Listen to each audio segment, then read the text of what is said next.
Well, I got something in the mail. If I'm to guess, it's probably the cease and desist.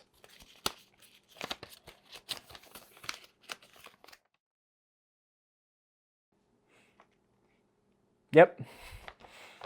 Is the show canceled? Can I finally go home? Well, that's not the only thing that came in the mail. I have another one. This has got to be the one from JonTron. The hell?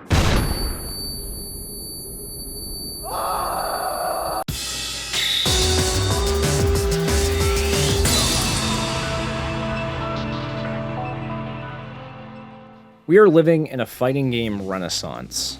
Old and new games are getting better netcode, content creators are covering them more, and a slew of classic series and exciting new games are coming out this year. The biggest release for 2021 was Arc System Works' Guilty Gear Strive. Strive was one of the first fighting games in a long time that I was fiending to get my hands on, especially after picking up Xrd on a whim.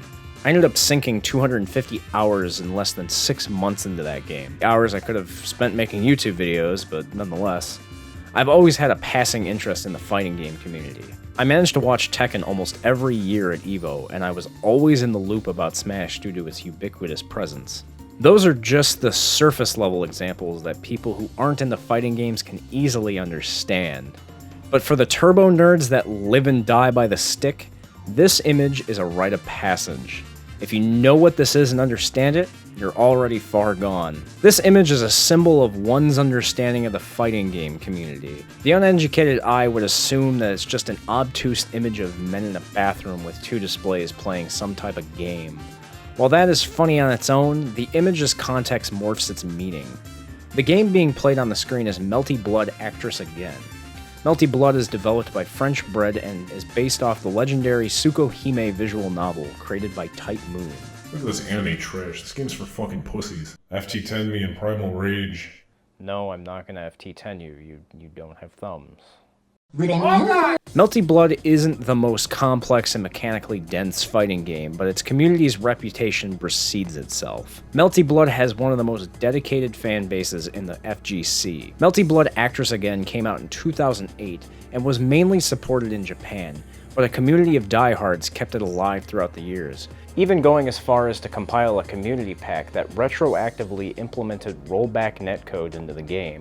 For those unaware, rollback is video game netcode that rolls back frames if the connection is dropped or delayed, predicting a previous action taken instead of delaying the inputs. It's currently the most optimal netcode used in fighting games, but is notoriously hard to implement into legacy titles. Melty Blood remained a game for sweatlords. This spawned the meme of Melty Blood being a poverty game, and subsequently this image. While this particular image is clearly staged and exaggerated, I mean, look at the logs holding up the laptop and the second display in the sink. Nobody plays Melty Blood or any other fighting game besides Smash with a GameCube controller. This was the reality for Melty Blood as a community though. One of the most notable tournaments for Melty Blood was Battle by the Gazebo. The setup was at the mercy of a power outlet next to a vending machine in an alley. This is as grassroots in the FGC as you can get. And Melty was just seen as that weird anime game that sweatlords played. However, like with Guilty Gear, their obsessive fan base is managing to get people hyped for the new iteration of the game. The legacy of this series seems to be permeating the minds of newcomers all around, as people start to get invested in the music and story surrounding it, exempt for them, complaining about the fucking character designs. This bitch be dripless. Now it's time for Poop Room Platitudes.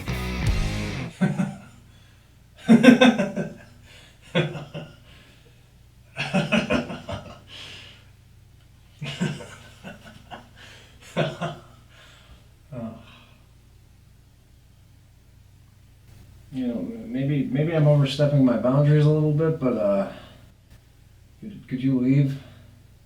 No.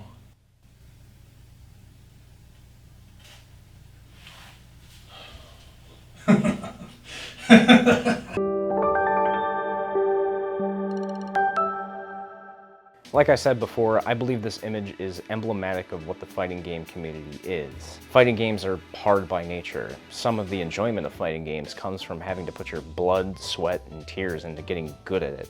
Other competitive games, such as the team-based FPS Overwatch, can be played casually, and you often get most of the experience playing them that way. Fighting games have the unfortunate burden of having their potential capped for most people. However, I'm here to teach you fighting games. We're gonna go over neutral, execution, mind games, etc. No, fuck that. You know, it's fighting games. We gotta complain about them on Twitter. Yeah! I hate this character. I hate that you play this character. This character's easy. My character's hard. This game is actually bad, and it's worse than the last one, but it has better netcode, so I guess I'll play it. Unlike team competitive games, the onus is on you to win. Most of the time, if you make a mistake, it's your fault. Fighting games implore you to reflect on yourself and your actions, which is often not what people play video games for, despite being a great tool to do so in some cases. Melty Blood has stayed alive because of its extremely dedicated and obsessive community. The gratification for players who stuck with the game was so great that they wanted to keep the game alive. Even though Type Lumina just came out, Melty Blood Actors Again will still be played by the diehards. So I implore you to pick up a fighting game and see what all the hype is all about these days. I'm actually fucking amazing at this game. The game's actually just bad. I don't know what to tell you, dude. Dude, I'm thinking, you're actually fucking stupid, and I'm the smart one in this matchup. I'd like to say this game is actually, pretty shit, actually, and there's nothing wrong with my gameplay at all. Yeah. Hey, wow, if you like this video, like it, share it, comment it, subscribe, do all the things for me. Do all the things that I want. Also, I stream fighting games on my channel now. I stream probably on the weekdays sometimes, just maybe for an hour or two or so. Here and there, it's kind of a new segment. Not really anything related to this. Just if you catch streams, you catch streams. So, yeah. Thanks for watching.